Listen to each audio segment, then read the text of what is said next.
పిన్నెల్లి రామకృష్ణారెడ్డి, ఆయనను ఆయన తమ్ముడు వెంకటరామరెడ్డిని.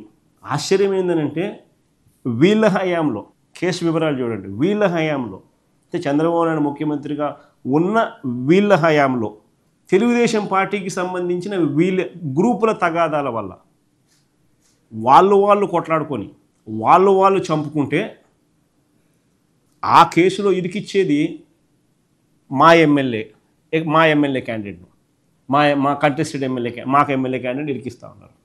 ఇంకా ఆశ్చర్యం ఏమిటో తెలుసా, టీడీపీలో 2 వర్గాల మధ్య శత్రుత్వం వలన ఈ ఘటన జరిగితే ఇదే విషయాన్ని అప్పటి ఎస్పీ అంటే తెలుగుదేశం పార్టీ హయాంలోనే ఈ ఘటన జరిగినప్పుడు, ఘటన జరిగిన రోజు మరుసటి రోజు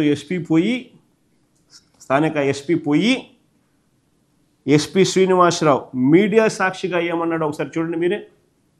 మరియు జబిశెట్టి కోటేశ్వరరావును బ్లాక్ స్కార్పియోలో గుద్దడం జరిగింది. ఇందులో చనిపోయిన వారికి చంద్రయ్య గారి కుటుంబానికి ఎటువంటి బంధుత్వం లేదు. మరియు ఇద్దరు కూడా టీడీపీ పార్టీకి చెందిన వారే. దీని గల కారణాలను మరియు నిందితులను పట్టుకోవడానికి జరిగింది. అందరం కూడా దీని విషయంలో ప్రయత్నాలు చేస్తున్నాం. ఇద్దరు టీడీపీ వర్గీయులే. సుమారు 5 గంటల ప్రాంతంలో ఉండపాడు గ్రామానికి భూబిలం మీద వెళ్తున్నటువంటి జబిశెట్టి వెంకటేశ్వరరావు అలియాస్ మద్దయ్య మరియు జబిశెట్టి కోటేశ్వరరావును బ్లాక్ స్కార్పియోలో గుద్దడం జరిగింది. ఇందులో చనిపోయిన వారికి చంద్రయ్య గారి కుటుంబానికి ఎటువంటి బంధుత్వం లేదు.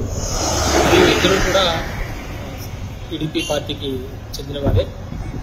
దీని గల కారణాలను మరియు నిందితులను పట్టుకోవడానికి జరిగింది.